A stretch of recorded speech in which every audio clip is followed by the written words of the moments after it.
Hi, today I wanted to show you how to make a piece of graphite transfer paper to trace it like a carbon from your regular drawing onto your watercolor paper so that you can have a light pencil line that doesn't smear and use it over again and again and then go ahead and paint your drawing.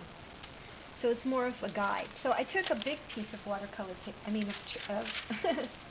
I took a piece of tracing paper that's pretty good quality, and I've got different ways of doing this. I've got graphite that I can just rub on, I've got a pencil, I've got cotton balls, and I've got a petroleum distillate. Usually I use lighter fluid, which is real easy to use, but I was out of it. So I found this as a thinner, and it seems to work just as well. It dissolves the graphite into the paper evenly, and then it doesn't come off as much onto your fingers and hands when you reuse it all the time. So I'm putting on a glove because it does get messy. So you can use a regular pencil and you can just go back and forth as hard as you want and keep resharpening your pencil. Or you can use a piece of graphite and use the whole side here. Let's see, which one was I using? This side. And just push down. And you can see that this one is taking a little bit longer. So let's keep going with this one. This one seems like it's a little faster almost. And I think this is just a number 2 pencil. And you can see how fast it starts getting used up. I'm going to have to sharpen it again.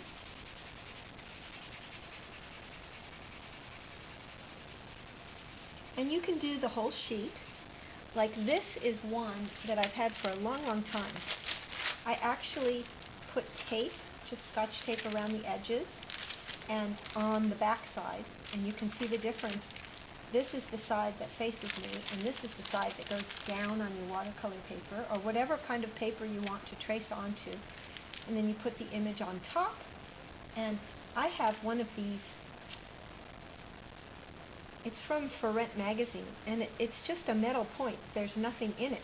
So I use that to push down, but you can use any pen, and it may write on this or on your original picture, but it doesn't really matter. So as you do this, and you go back and forth with a lot of lead,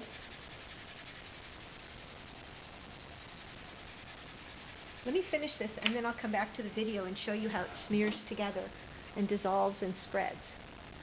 See if I can get this a little bit better.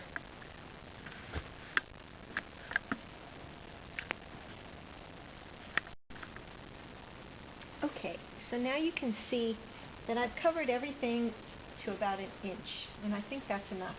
And I chose to mostly use the regular pencil.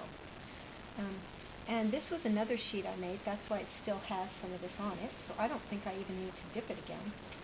And all I'm going to do is go in circular motions, and I can see that it's dissolving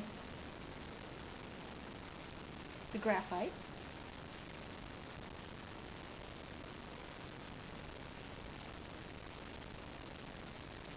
And just adhering it to the paper. And I'm going to take it pretty close to the edge.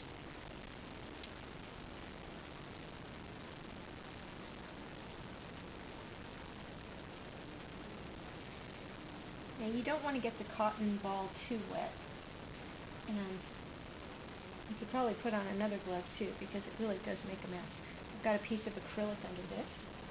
And the other thing is you want to write on the back of this bottom or top, or however you want to label it, so you know which side is which. Okay, so there we go.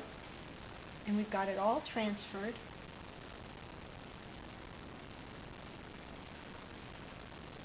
And spread it a little bit more evenly, like that. And then you just let it dry. And I'll move this over here, and then I'll show you with one I made earlier. Whoa. Now, my pencil just rolled over it and made these little designs. So if you touch it while it's still wet,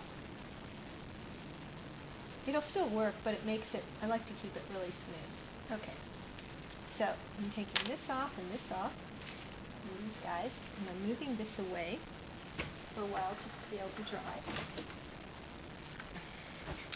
Okay, and then I will show you, like on a piece of paper, like, here are my bunnies.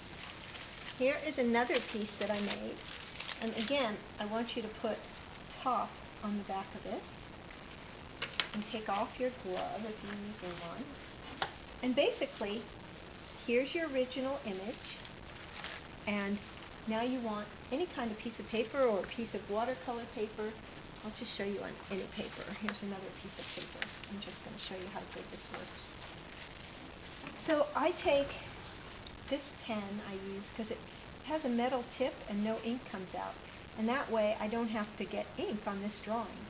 But you could just use anything that's pointy and makes a nice hard indent. And you just go around and trace. And if you want to change anything, you do. And you press down. And you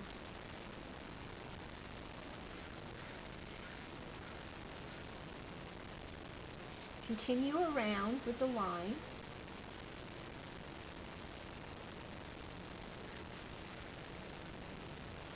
And one of the reasons, there's a product called Reusable that they make this already. But when I was reading that book by Jan Koons, she said that she liked the way this came out better than that product. And so I've just been making it myself ever since. So now I didn't move it, and then I lift up.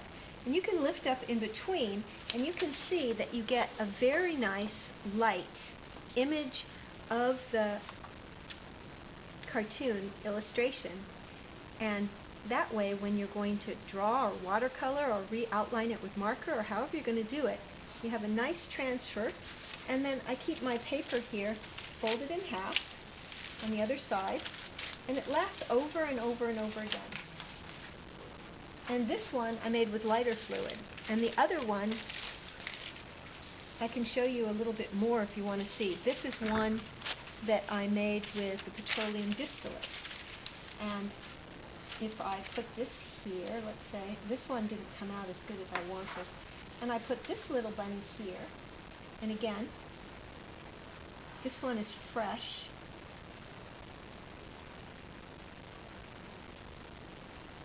And it's also really great because it's just handy. You can transfer it onto anything. It's easy. And I'm using a fine point, so the lines aren't as thick as these originals, but I can always adjust that when I go over it, or change it. And I can keep pretty much the spontaneity of it. And sometimes it's better to draw it with a colored pencil because I don't even remember which part I traced and not. So here, when you go to C, you can see that I didn't push quite as hard, but it's just light enough for you to see where it is. It erases really well. Make sure you use on watercolor paper those gummy erasers like this, and you're all set to go. And the other one's going to dry. What I think happened is I didn't put enough on this one. That's why I switched to the pencil and went in all different directions, and it came out darker. Okay, so that's how you transfer it to your watercolor paper.